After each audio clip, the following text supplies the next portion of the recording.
didn't steal my money. They didn't steal my work.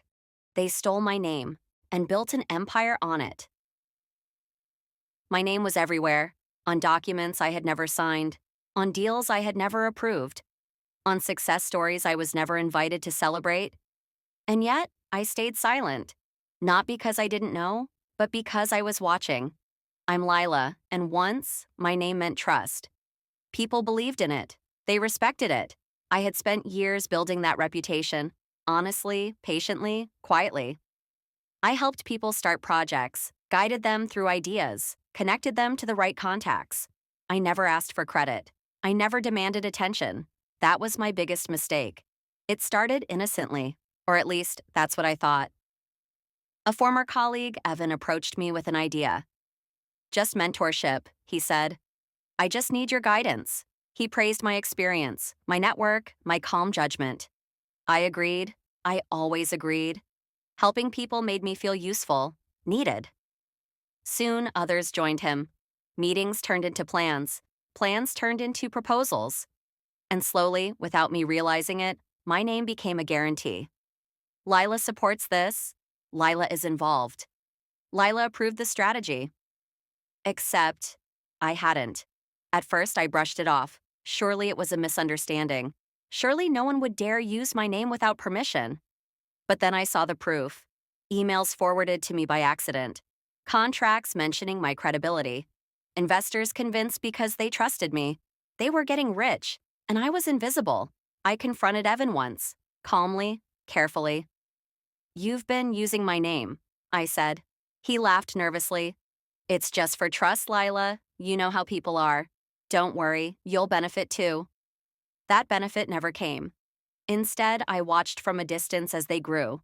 New offices, expensive dinners, social media posts celebrating their hard work, interviews where my name was casually mentioned, just enough to build credibility, never enough to share success. They thought silence meant ignorance. They were wrong. I stopped helping. I stopped advising. I stopped correcting their mistakes. I let them believe they had outgrown me. I let them think they were smarter, faster, better. But I remembered everything, every message, every promise, every time my name was used like a tool. At night, I replayed conversations in my head. I began connecting dots I had ignored before. I saw patterns. I understood how fragile their success actually was, how much it relied on borrowed trust. Mine. People don't realize how powerful a name can be until it's taken away. And I was about to take mine back, silently. I didn't warn them. I didn't argue. I didn't demand credit. I let them climb higher, believing they were untouchable. Because the higher they climbed using my name, the harder the fall would be when the truth came out. I smiled to myself one evening, scrolling through another post celebrating their journey. They tagged everyone except me. That was fine. Let them enjoy it. Because the most dangerous revenge isn't loud. It waits. It watches. And it strikes when silence has already done the damage. And this time, I wasn't just watching, I was preparing. They thought my silence meant approval. They didn't know it meant evidence. Once I accepted the truth, everything became clear. They weren't partners. They were parasites. And parasites only survive as long as the host doesn't notice. I stopped asking questions. I stopped offering advice. I let Evan and his circle believe I had stepped aside willingly. That illusion was important. People get careless when they think they've won. And carelessness leaves traces. I began quietly reviewing old emails, messages, voice notes, anything that carried my name or hinted at my involvement. I organized them by date, context, and intent. What looked like casual mentions became patterns. What sounded like praise became manipulation. Lila agrees with this approach. Lila helped us design the structure. Lila is part of the vision. None of it was true anymore. Some of it never had been. I reached out to a former client under the guise of catching up. During our conversation, he casually mentioned Evan's company and said something that froze me. We invested because you were backing them, he said. Your name sealed the deal. That was the moment I understood the scale of what they'd done. They hadn't just used my name, they had monetized it. I thanked him calmly and ended the call. My hands were shaking, but my mind was sharp. Anger would only cloud the plan. This wasn't about emotion anymore, it was about reclaiming ownership. My name, my credibility, my identity. I started documenting everything: screenshots, timestamps, archived posts, linked profiles where my name appeared conveniently attached to their success. I didn't rush, I didn't panic, I moved with precision. Meanwhile, Evan grew bolder. He began posting more openly, bragging about growth, expansion, partnerships. He spoke with confidence he hadn't earned. I watched from a distance as his language changed, from grateful to entitled. That shift told me everything I needed to know. Success built on stolen trust creates arrogance, and arrogance always creates mistakes. I noticed small cracks, inconsistent claims, contradicting timelines, statements that didn't align with reality. He was rushing now, intoxicated by success. That was my advantage. I arranged a quiet meeting with a legal consultant, not to sue, not yet, but to understand leverage, to learn what counted as misuse, what could be proven, what could be dismantled. The answer was simple. If my name built their credibility, then removing it would collapse everything. But timing was everything. I didn't confront Evan again. I didn't warn him. I let him think I was irrelevant. I let him think I was behind, outdated, replaceable. Because nothing exposes guilt faster than confidence without foundation. Late one night, I opened a folder labeled Their Success. Inside it was everything they thought I'd never notice. Every lie, every assumption, every time they spoke for me without permission. I closed the folder and smiled. They thought my silence was consent. They thought my patience was weakness. They were wrong. Silence had given me something far more powerful than confrontation ever could. It gave me proof. And soon, I would decide when the truth would be heard. I didn't expose them. I simply removed myself and watched everything shake. The mistake people like Evan make is believing success belongs to them alone. They forget where it came from. They forget who built the foundation. And when that foundation is quietly removed, everything above it starts to tremble. I didn't announce my move. I simply stopped existing in their narrative. The first thing I did was distance myself publicly. I updated my profiles, removing any vague associations. I declined invitations I was never officially part of anyway. I stopped responding to messages that subtly tried to pull my name back into their orbit. At first, no one noticed. That's how dependent they were. Then came the questions. An investor emailed me directly. Just confirming, you're still advising Evan's company, right? I replied with one sentence. I'm not involved. Nothing more, nothing less. That single sentence did more damage than any accusation ever could. Within days, Evan's tone changed. His messages became polite, then anxious, then persistent. Hey, Lila, just wanted to clarify some confusion. People are asking questions. Can we talk? This is probably just a misunderstanding. I didn't reply. Silence had done its job once before. I trusted it again. I heard through mutual contacts that meetings were being delayed. Investors were requesting additional verification. Deals were paused. People wanted reassurance. Reassurance I used to provide. And now? I wasn't. Evan tried calling. I let it ring. He showed up where he knew I'd be, an industry event I used to attend quietly. When he saw me, relief flashed across his face. There you are, he said, forcing a smile. People are confused. I looked at him calmly. About what? About us. About your involvement. I tilted my head slightly. What involvement? His smile faded. For the first time, he realized the danger of assuming silence meant agreement. I never said I was part of your company. I continued gently. You said that. His face went pale. That night, I watched his online presence shift. Posts became defensive. Language softened. Mentions of my name disappeared entirely, as if erasing it would undo the damage. But trust doesn't work that way. Once doubt enters, it spreads quietly. I didn't celebrate. I didn't rush. I observed. Their success had relied on a borrowed reputation. Without it, they had to stand on their own merit. And they couldn't. Deadlines were missed. Claims were questioned. Confidence cracked. The more they tried to appear strong, the more desperate they sounded. I continued calmly, deliberately. When people asked me directly, I answered honestly, but briefly. No, I'm not involved. No, I didn't approve that. No, they don't speak for me. Each sentence landed like a controlled strike. No drama, no public accusations, just truth. Evan sent one final message that night. You're destroying everything we built. I read it twice. Then I typed my reply. I'm just taking back my name. I didn't block him. I didn't threaten him. I let him sit with the realization that everything he had built rested on something he never owned. And now, that something was gone. I closed my phone and leaned back, feeling something unfamiliar settle in my chest. Not anger, not satisfaction, clarity. They were finally experiencing what I had felt all along: uncertainty, exposure, fear. And this was only the beginning. Because the second move wouldn't just shake them, it would reveal them. At first, Evan tried to act normal. He smiled in meetings. He posted confident updates online. He spoke about growth and future plans like nothing had changed. But behind that confidence, something was breaking.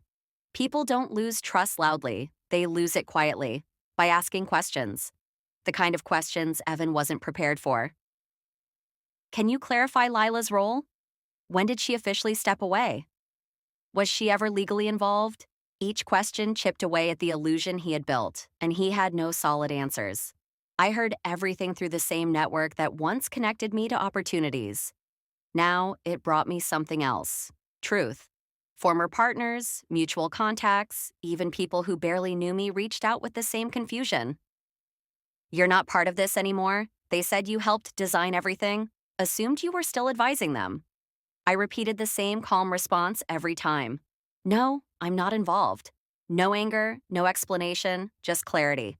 That clarity spread faster than any accusation ever could. Inside Evan's company, things began to crack. Team members started questioning leadership decisions. Deadlines slipped. Promises felt rushed. Confidence turned brittle. Evan finally cornered me one afternoon. Why are you doing this? He asked, frustration slipping through his voice. I looked at him, calm as ever. Doing what? You know exactly what, he snapped. You're letting people think we lied. I didn't raise my voice. I'm letting people know the truth. His jaw tightened. You could fix this, he said. One post, one statement. Just say you still support us. That was the moment I understood something important. They didn't need my work anymore. They needed my name. And that name no longer belonged to them. I won't lie for you, I said quietly. He stared at me, realizing too late that manipulation only works when both sides play along. That same week, an investor pulled out. Then another, not dramatically, not publicly, just quietly, like I had. Evan's emails grew longer, his tone softer. Apologies started appearing where confidence once lived. I never meant to hurt you.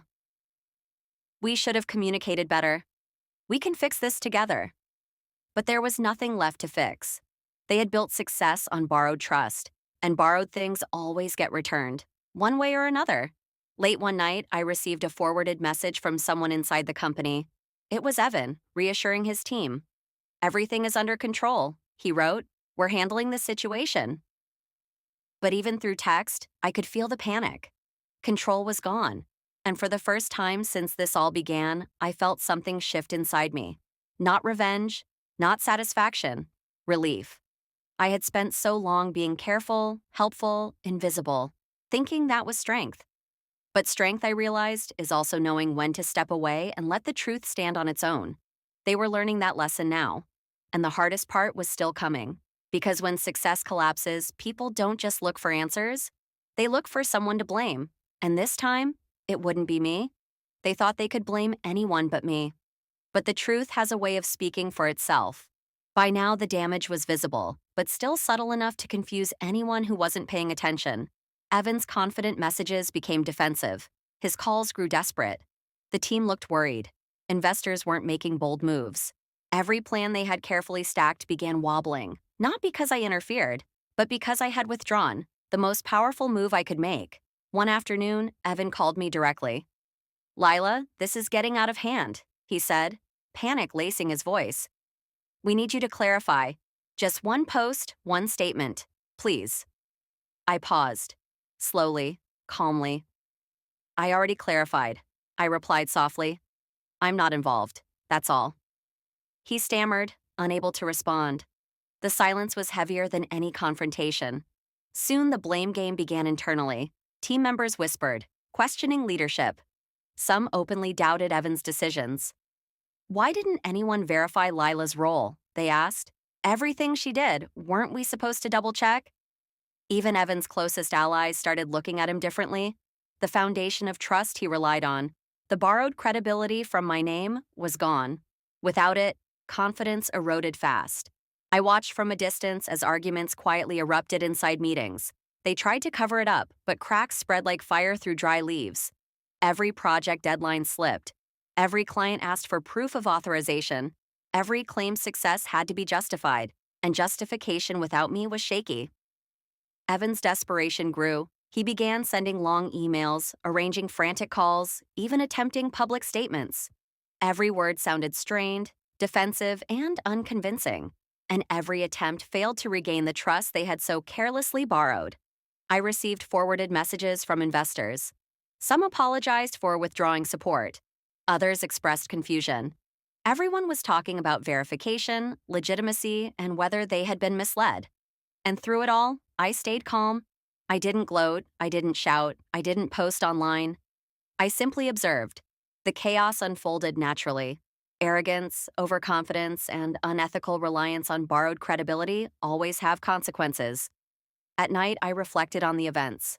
3 months ago, I had been angry, hurt, and ignored. Today, I had reclaimed my identity, my reputation, and my power. Not by confrontation, not by threats, but by patience, observation, and strategic silence. Evan's empire wasn't destroyed. Not yet. But the first cracks were deep. Investors had doubts. Partners had questions. Confidence was shaky.